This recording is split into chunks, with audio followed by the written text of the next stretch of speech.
What's up, guys? It's Josh back with Sobriety Wod. If you've been here before, welcome back. If it's your first time, welcome. I'm sorry about the background noise, a little bit of music. We're in the office, the guys are working on the gym. I couldn't find another place to film today, so we're just gonna have to make do.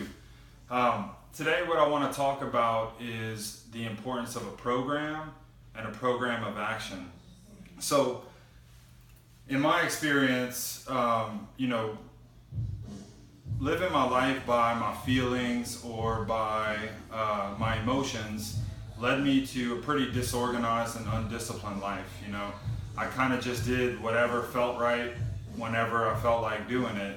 And I don't know if you guys have been to treatment or anything like that, but one of the things they said when I went to treatment is your best thinking got you where you are, right?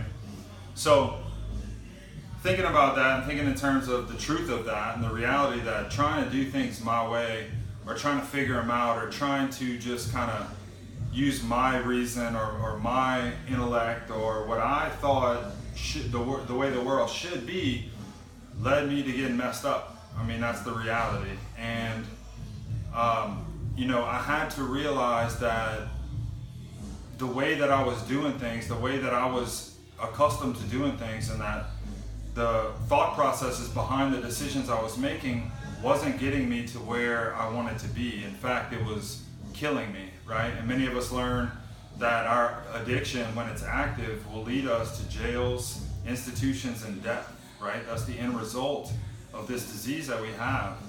And so when I was introduced to a program, when I was introduced to a substance of recommended action, an outline of living that addressed issues that I seemed incapable of handling, it kind of opened my eyes a little bit. Now, before we're ready to accept something like that, or before we're ready to even consider that, most of us as addicts, man, we're really like, we're self-centered first of all, but second of all, we try to be independent, right? And we typically have that personality that's a little bit rebellious and that we want to do things our own way.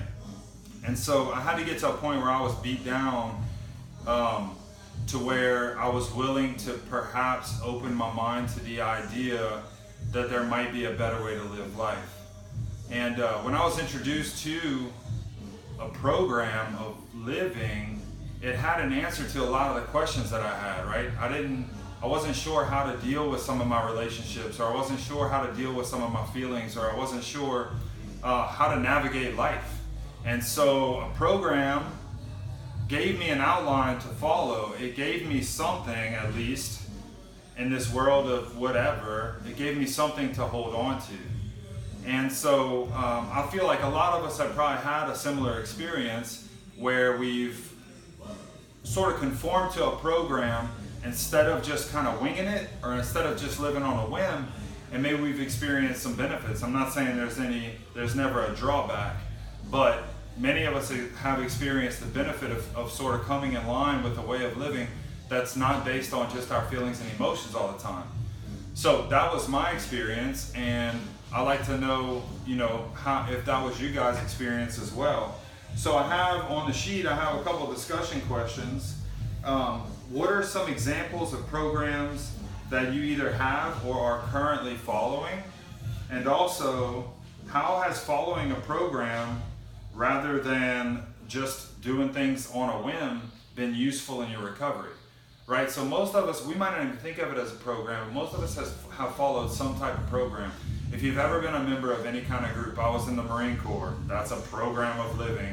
I was on a sports team, that was sort of, maybe not my whole life, but it had something to say about aspects of my life and aspects of my behavior that were sort of requirements, or at least suggestions to be a part of that group. So that's my question for you guys is, have you found the same thing? So y'all talk about that for a minute.